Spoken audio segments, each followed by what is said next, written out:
Hi, and welcome to The Painter's Progress, where I talk about my journey from being a clueless wannabe to someday becoming an animator and game developer.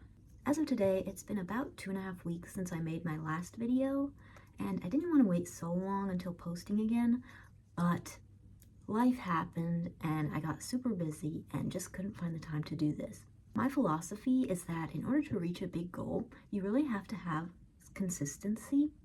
Like, you have to do at least 5 minutes of work toward that goal every day, or at least every week. But in my case, I really just didn't do anything for 2 weeks other than like work and do my other sort of basic responsibilities. Like, I think I sat down and worked on Blender or Unity maybe once in that time, which is pretty bad.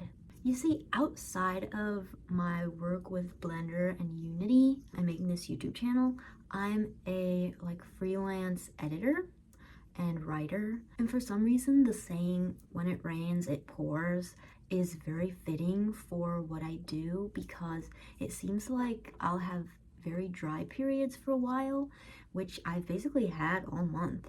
But then something will happen and like 5 clients will suddenly come and start asking me to do things. So that's kind of what happened about 2 weeks ago. I had 4 different clients asking me to do 4 different projects, and each of them had a very similar due date. So I was suddenly very overwhelmed with work. And yeah, I kind of just had to do that and get everything sent in on time. But now that I've sent in the projects, I suddenly have a lot more free time again. And that means I get to go back to what I really enjoy doing, which is Blender and Unity. One of my big Blender projects these days is making a diner model. I've been working on this project for quite a while, and kind of just as I go through the process of learning how to model in Blender, I've been adding to this project. For instance, when I first started to learn how to make materials, I used that information to add materials to my diner. And about 2 weeks ago, before I got overwhelmed with work, I was taking this online Blender class, and one of the lessons was about lighting and using the emissions shader. And I think it would be really cool if I use that information to go back to the diner model and see what I can do and maybe add in some cool lights. So I already kind of furnished the diner model. I put some booths and chairs in, 2 tables, there's a counter, a couple chairs, and there's a window that is going to be looking into a kitchen, and then there's like the kitchen doors. It's very simple. Hopefully in the future I will be able to add a few more details and little models like ketchup and mustard on the tables, or napkin dispensers, or some kind of food or something. But for now, I've just really done the basic furniture. I think it looks really good, but yeah, the lighting is kind of non-existent. So I wanted to do some research on how, your basic American diner lights look. So I went onto Google Images, and I immediately noticed that a lot of diners have these really cool strip lights. I also noticed a lot of these very simple hanging lamps. So I saved some reference pictures, and at this point I felt ready to get started. I wasn't really sure how I wanted to incorporate the strip lights into the model, because it seemed like all the reference pictures had them sort of right on the ceiling or placed in these indentations in the ceiling. And if you hadn't noticed, my diner doesn't have a ceiling. So I spent the first 10 minutes or so trying to create like a molding around the top of the walls where I could inlay the strip lights. I felt like just sticking the strip lights straight onto the wall looked kind of boring, so this was my solution to that. And remember, it's been 2 weeks since I've done Blender, and my brain really was not working when I did this. I could barely remember how to extrude a face. But yeah, after like 20 minutes, I made this. And the idea was that I'd place strip lights inside the extruded space in the middle. Yeah, but when I left edit mode, I realized that the walls weren't thick anymore, and I checked and all the modifiers I'd placed onto the wall were just gone. I really don't know what happened. I think the modifiers probably disappeared when I joined the molding object to the wall and made them into one object. So I don't think I should have done that, but I really didn't know how to fix this issue, so yeah, I just had to completely restart. The second time I made the molding thing, I think it turned out a lot better. I used a slightly different method of making it, and I didn't join it to the wall object, so I didn't get that same issue. Then I added a material to it, and I started to make the strip lights.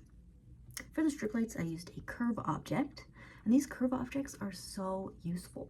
I've been using them a lot in this model. But yeah, I just lined them up to fit right into the molding I made, and then I made them pink and blue. I tried creating an emission shader for them and baking the light, but for some reason it really didn't look that good. I had just learned about using the emission shader in a Blender course that I mentioned, but I think I forgot a lot of stuff because this just didn't really look that good. It seemed like the light wasn't reflecting that much or wasn't glowing, so I felt like this was a good time to start watching a few additional tutorials. Luckily, I found one pretty quick that talked about the bloom effect, and yeah, when I used the bloom effect, it like immediately had a difference, and I really need to remember this for future projects because I think it made the neon strip lights look so much better, and it really wasn't even that complicated.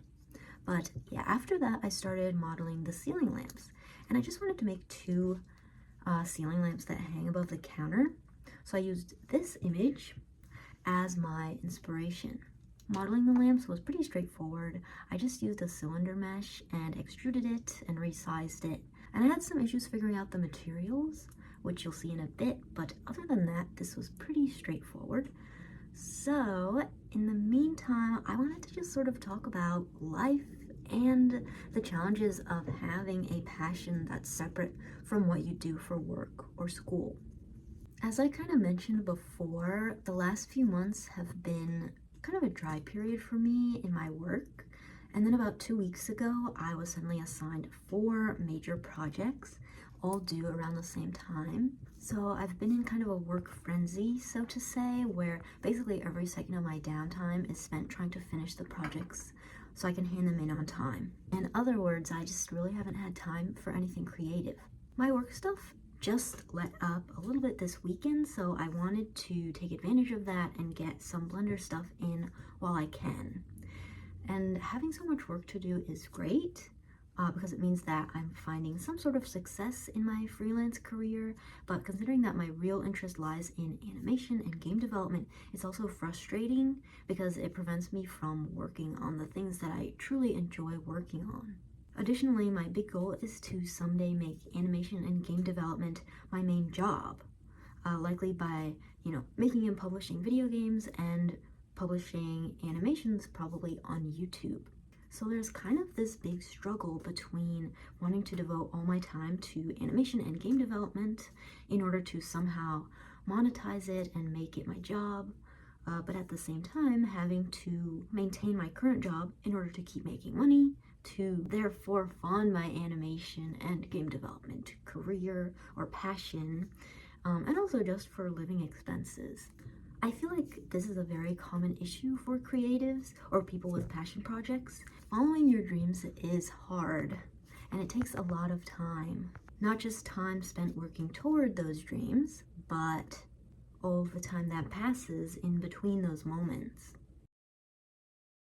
So yeah, that's the lesson for today.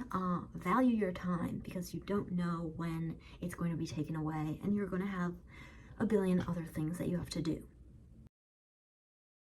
So once I modeled the lamps, I put in some spotlights beneath them to act as light bulbs, and I used a sun lamp to act, well, sort of like the sun shining through a make-believe window. The model was extremely dark without it, and the shadows created by the ceiling lamps were too harsh, but I think the sun lamp really balanced everything out. And yeah, I just love how this turned out. Setting up the lights in the model really made it come alive, and it's making me even more excited to keep working on this. In future videos, I'd love to model more objects for this scene, and I'd also like to make little animations. I think that's my ultimate goal with this model, to create some characters and have them walk in, or have them sit down and take a sip of water, or take a bite of like a sandwich or something. Something pretty simple, but where I'm at right now, I've never made a character in Blender, so that's like kind of far into the future for me. But yeah, if you have any ideas or suggestions of things that you'd like me to add into this model or think would look cool, please let me know in the comments below. After 2 weeks of not doing anything creative, getting this time to work on my Blender project was a lot of fun and kind of refreshing. The more I work on this sort of stuff, like, modeling in Blender or learning how to use Unity for game development, the more I feel confident that it really is my passion, because I have so much fun every time I do it. And I'm really excited to see where this passion takes me and what other projects I'm going to make and work on in the future.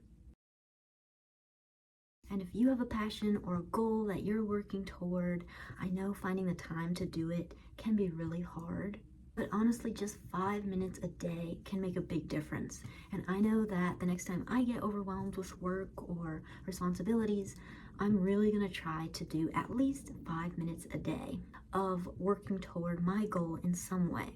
Because these big gaps of time where I'm not doing anything are leading to a lot of information just sort of falling out of my head, which is not going to be helpful in the long run, because learning Blender and learning Unity and animation requires you to know a lot of technical information, which I don't want to just forget.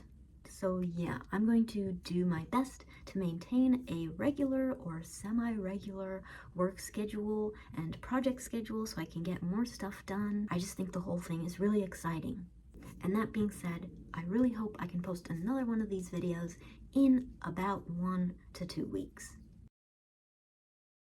Thank you so much for watching. I really appreciate every single one of you, and I wish you all the best with your own personal projects and passions and hobbies. Have a great week.